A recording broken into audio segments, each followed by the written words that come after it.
필요 없는 노래가즘 정의당 노회찬 원내대표 나오셨습니다. 안녕하십니까. 안녕하십니까. 예.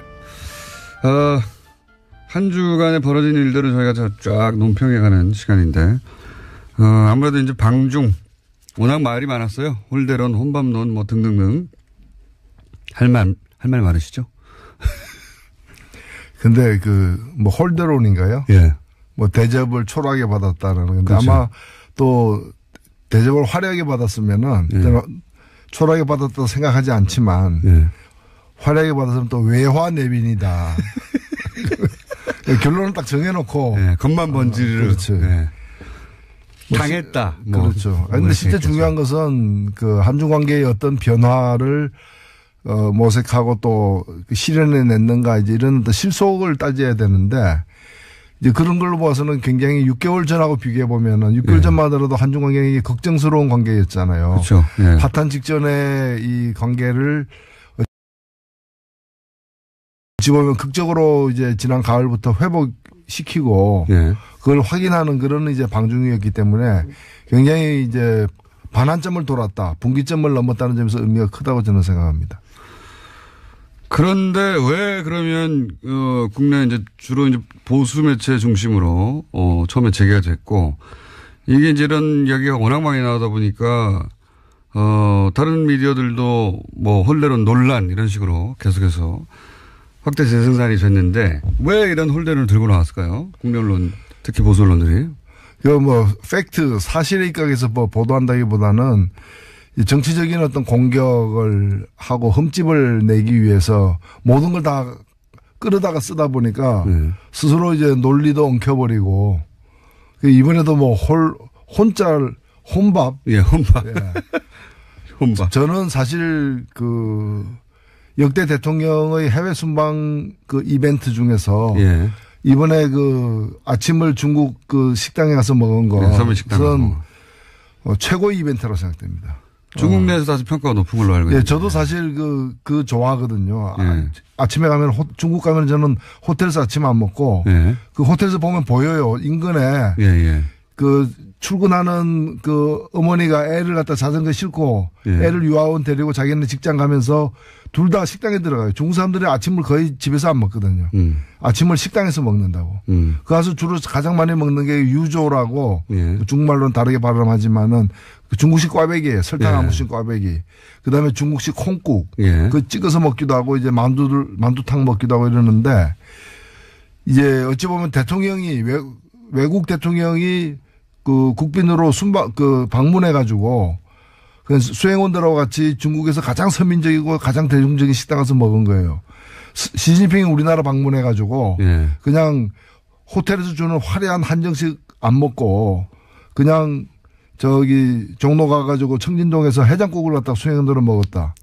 그러면 그 노력, 그 자세, 그 열의에 대해서 감복할 거 아니에요. 국내 언론이 뭐 칭송이 자자했겠죠. 그러니까 네. 이 이벤트는 중국 국민들을 향한 이벤트지 한국의 일부 언론을 향한 이벤트는 물론 아니었죠. 예. 그러니까 중국 국민들 눈에는 굉장히 신선하게 바라봐 보이는 거고 단행한 뒤에 제가 또 다른 뉴스를 보니까 뭐 문재인 세트라 그래가지고 예. 중국 사람답게 또 이런 거 이제 세트로 해가지고 이제 상수를 이용하기도 하는 모양이던데 그만큼 반향이 있었다는 얘기 아니겠어요? 그거를 우리 보수 매체가 몰랐다기보다는 예. 그게 혹시 긍정적으로 국내에 보도될까봐 미리 혼밥이라고 하는 굉장히 기가 막힌 프레임을 짜서 열심히 TV조선이었던가요? 뭐 7기 중에 5기가 혼밥이었다 뭐 이런 식으로 보도했어요. 점잖게 얘기하면은 이제 부처 눈에 부처만 보이는 거죠.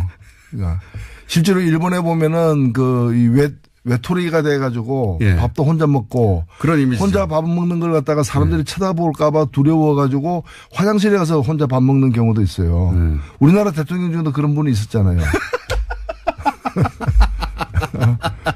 프랑스 가가지고 외국 갈 때마다 전자레인지를 갖다가 호텔방에 갖다 놓고 혼자 데펴가지고 뭘 데폈는지는 잘 모르겠지만 한국에서 가져간 거 데펴다가 혼자 먹는 그게 일본어로 치면은 혼자 화장실 가서 밥 먹는 아이와 같은 상태라고 보는 거죠.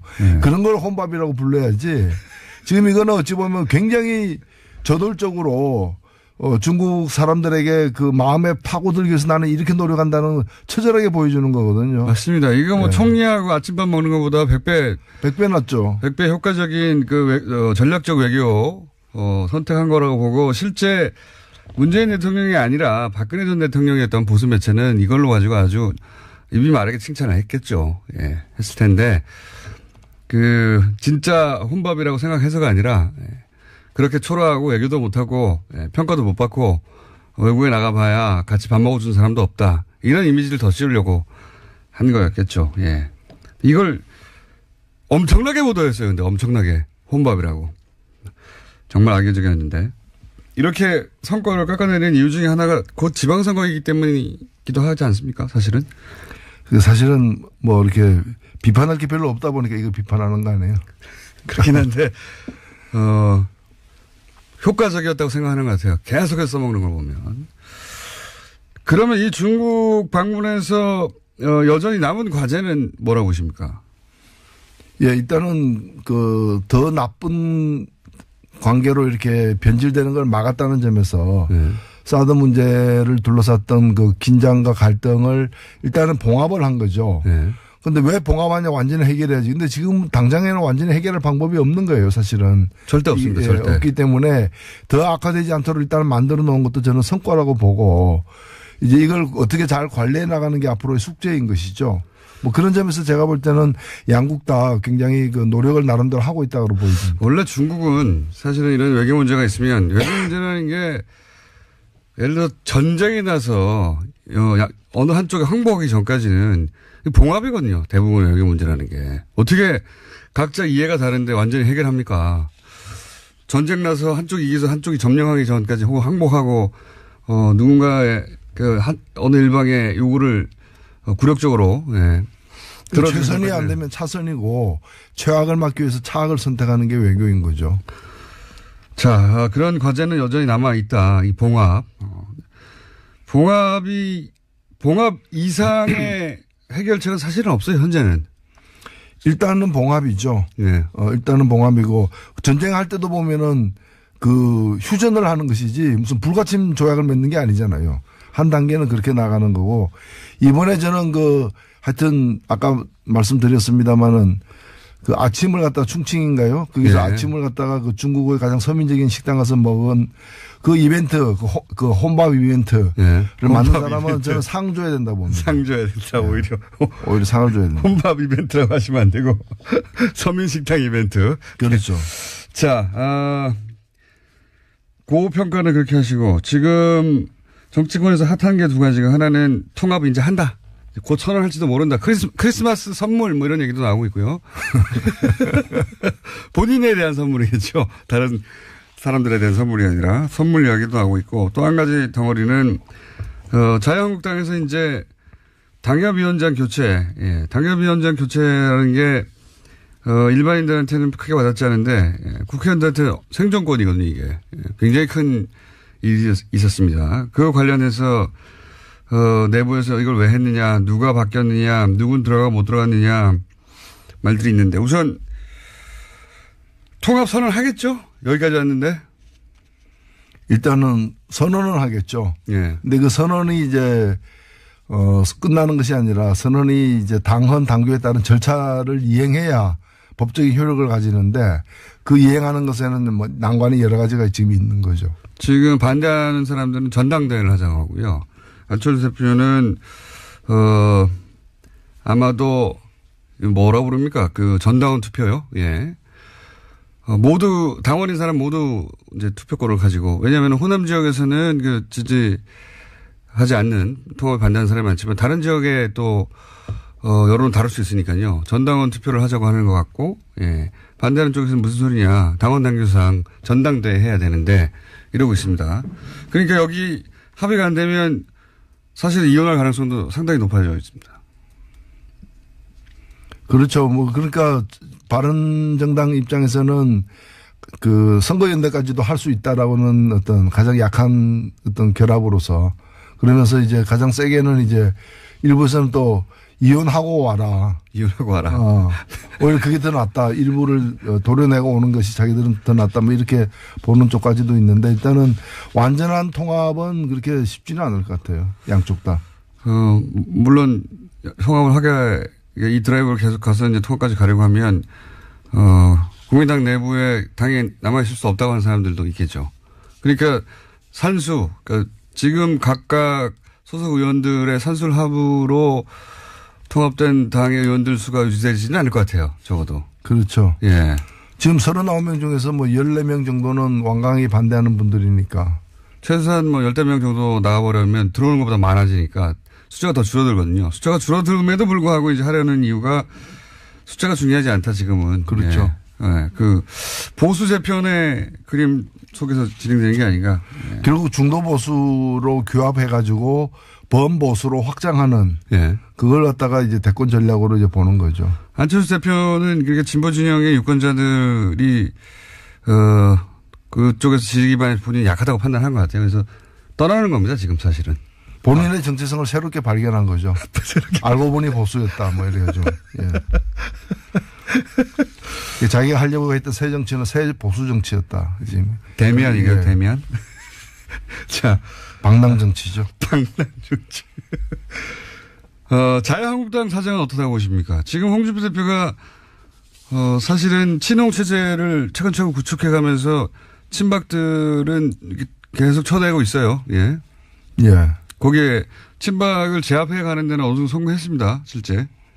그렇죠. 근데 사실 친박 자체가 예.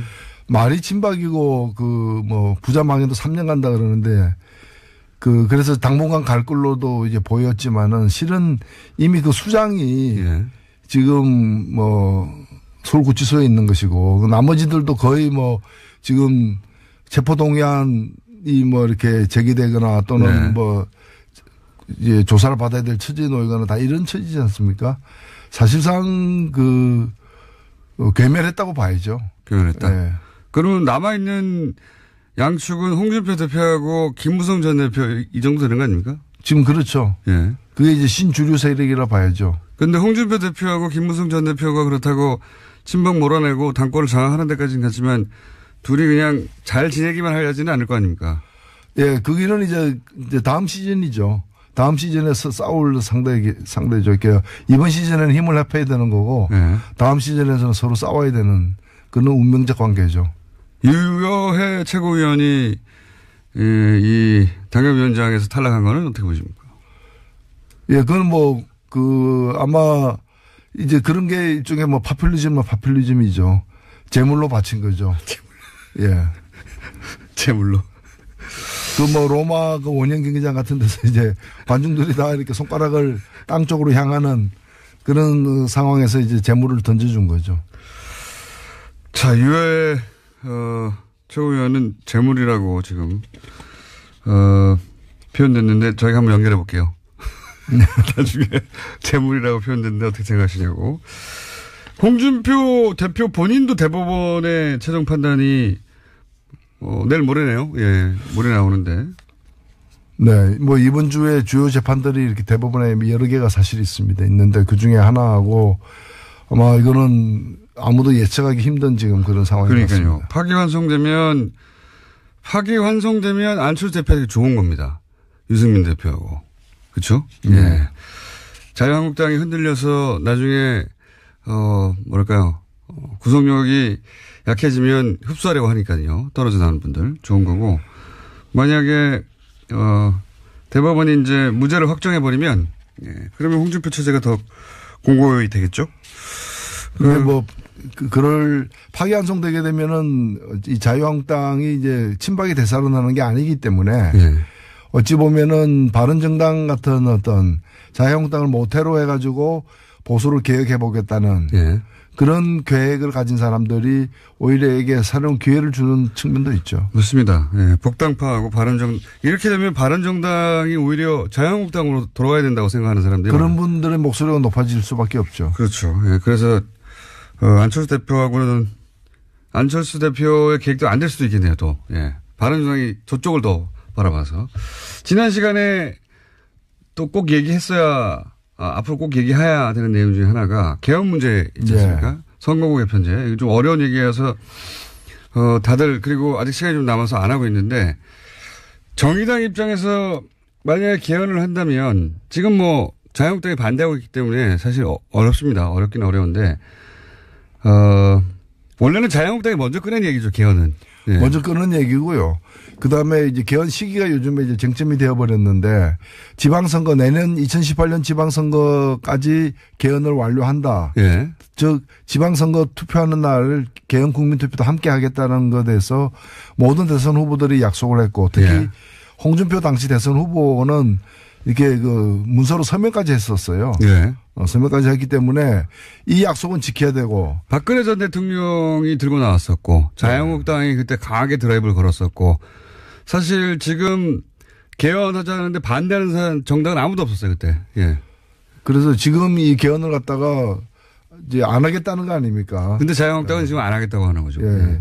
그래서 저는 약속은 지켜야 되고 약속 못 지켜서 면허 반납해야 되는 거죠. 면허 반납. 예. 이거는 정당 등록 취소감이라고 저는 그렇게 생각합니다. 등록 취소감이다. 자유한국당은 왜 반대할까요? 내세우는 거는 이제 지방선거에 불리하다는 건데 아니 네. 헌법을 갖다가 30년만에 고치는데 1개 지방선거 뭐 지방선거 중요하지 않다는 뜻이 아니라 선거 한 번에 유리하냐 불리하냐를 가지고 할 부분이 아니고 그리고 어차피 자유한국당은 내년 지방선거 불리해요.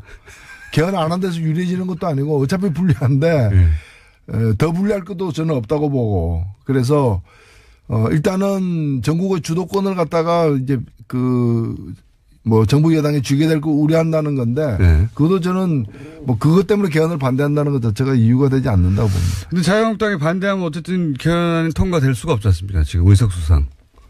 개헌안을 누군가가 모르겠습니다. 국회에서는 아예 합의가 안 될 것 같고. 그래서 저는 예.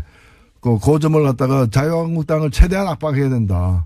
일단은 약속을 지키라고 해야 되는 것이고 약속을 못 지키겠다면 그 국민들에게 사과해야죠. 약속을 못 지키게 됐다고. 그리고 개헌을 갖다가 할 생각이 없다면 국민들에게 사기를 친 거 아니에요. 그건 정말 정당을 해산해야 되는 것이고 그게 아니라 시점을 조금 바꾸면 좋겠다. 예. 뭐 이때는 불리하니까 뭐 2달 후에 석 달 후에 하겠다고 한다면 그것까지는 봐줄 수 있다는 거죠. 그렇다면 그 약속을 국민들 앞에 공언하라는 거죠. 그런 점에서 개헌 열차를 멈출 이유는 없다. 개헌 열차가 6월 지방선거 때 투표하기로 했다면 그 6월 13일 역에는 서야죠. 근데 그걸 안 쓸 생각인 것 같아요. 안 쓸 생각이라면 그럼 그 다음 역이 어디냐. 그거라도 국민들에게 밝혀라는 거죠. 밝혀도 지킬까요? 그러니까 저는 그렇게 안 지킬 것 같으면은 이 운동장을 떠나라 이렇게 얘기를 해야 되는 거죠. 운동장을 떠나라. 현실적으로 자유한국당이 반대하는 한 개헌을 할 방법이 없었습니까 사실. 국회를 통과하지 못하니까. 그건 부차적인 문제는 아니지만 그건 그대로 두고 만약에 개헌을 한다면 꼭 포함되어야 하는 내용이 뭡니까 정의당 입장에서. 선거구제 개편이죠. 예, 뭐 여러 가지가 사실입니다. 저는 정의당은 기본권 신장과 지방분권을 네. 강조하는 게 기본이고요. 특히 기본권과 관련해서도 해서 이 노동권을 갖다가 복원시키는 네. 재헌의회 수준으로 우리가 이 정부를 처음 만들 때 네. 헌법을 처음 설계할 때의 정신으로 돌아가는 그래서 지금 그동안의 독재 정권들이 들어서면서 부당하게 기본권들을 제약한 특히 노동상권을 제약한 부분을 갖다가 회복시키는 내용. 그다음에 선거와 관련해 가지고 비례성의 원칙을 선거에 못 박는. 예. 이제 헌법 조문에다 못 박는. 비례선거의 원칙을 좀 더 자세히 설명해 주시면요. 네. 이제 국민의 민심 그대로 선거 결과에 반영될 수 네. 있도록 하는 이거는 여러 가지 측면. 하나는 이제 선거 제도와 관련해서 지금의 선거 제도가 예를 들면 가장 뭐 비근한 예로 정의당이 7.3% 얻고 의석을 7.3% 가지는 게 아니라 의석은 2%밖에 못 가지는 예, 이런 문제들. 그다음에 인구 대비로 표의 등가성 문제. 예. 그 농촌의 한 표가 도시의 뭐 2표하고 비슷한 지금. 예. 그건 왜 그런지 설명해 주십시오. 예, 그게 이 선거구를 획정할 때 예. 예를 들면 10만 명당 1명을 뽑는다고 이러면 농촌 같은 도시에는 20만 명당 1명까지를 허용하는 거예요. 예, 예. 독일 같은 경우에는 1.5 이상이 되면 위헌이다. 뭐 1.25, 1.3대 1 이렇게 이제 비율을 정했는데. 비율을 정하고 있는데 우리는 지금 2대 1까지 허용하고 있거든요. 그러니까 이제 농촌 지역이 어차피 인구가 좀 적어서 네. 1대1로 할 수는 없다 하더라도 그 비율이 너무 차이가 난다. 그렇죠. 예. 이제는 지금 2대 1까지 허용하고 있는데 1.5대 1 정도까지로 낮출 필요가 있습니다. 그래서 근접하게 만들어야 되는 도시 15만 명이 농촌 10만 명하고 같은 대표성을 갖도록 하는 정도까지 지금은 농촌 10만 명이 도시에 20만 명이 되는 네. 꼴이 되기 때문에. 그러니까 농촌에서 지지하는 정당이 유리하죠. 네. 그렇죠. 정치 세력이. 그래서 농민들의 어떤 그 목소리를 정치에 반영하는 것은 당연히 필요하고 중요하지만은 지금 이것이 농민들의 목소리를 반영하는 구조가 아니라 그렇죠. 농촌의 그 보수적인 기득권 세력들을 갖다가 그 정치 세력들을 연명시키는 제도로 악용되고 있기 때문에 이 비례성의 원칙을 갖다가 더 되살리는 그런 이제 그 헌법 조항을 갖다가 삽입하는 것이 필요하다는 거죠. 그러니까요. 10만 지금 명. 국회 개헌특위에서도 네. 국회 자문위원회 안으로 이렇게 나와 있습니다. 나와 있다. 요는 결국은 표를 받은 만큼 국회의원들이 국회에 진출해야 되는 게 맞고 또 하나 도시와 농촌을 비교하자면 농촌인 보수 성향 때문에 이제 보수 정치 세력이 유리하게 지금 짜져 있는 비율을 낮춰야 된다. 예. 그런 말씀이신 거죠. 그 두 가지가 반지. 그러니까 요 비례성의 원칙은 뭐 명칭은 여러 가지 있습니다. 뭐 독일 정당 명부제부터 시작해서 많은 명칭이 있는데 뭐라고 부르든 간에.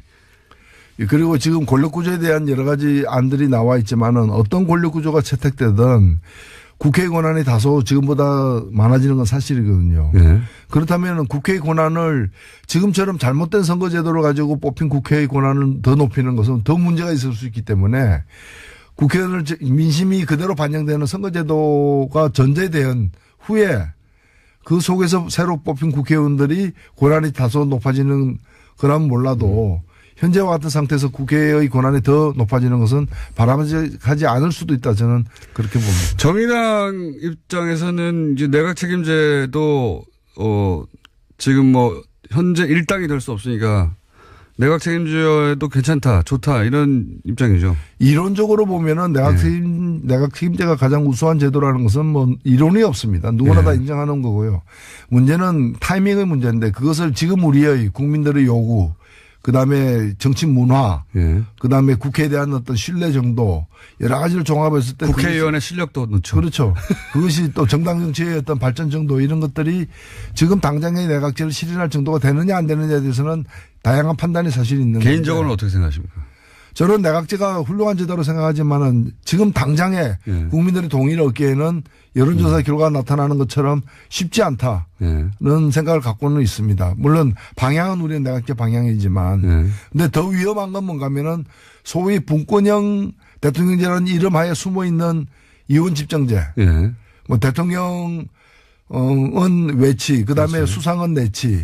그리고 대통령은 권한을 한 20% 갖고 국회에서 선출된 국무총리는 한 80%의 권한을 갖는.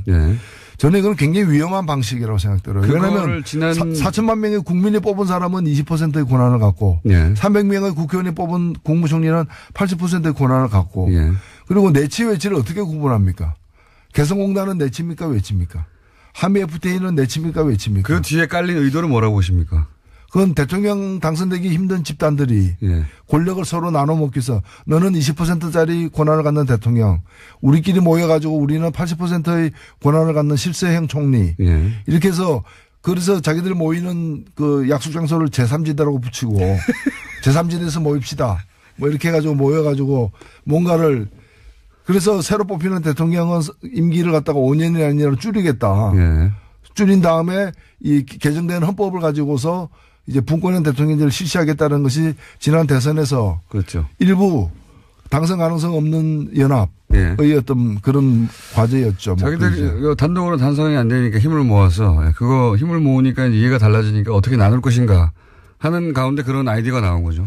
그래서 저는 정리를 해야 된다고 봅니다. 이 대통령의 권한이 과도하게 헌법상에 많이 있다면은 그걸 국민이나 국회로 이렇게 또는 지방정부로 넘기는 그런 권력을 갖다가 좀 이렇게 조정하는 것은 필요하다고 봐요.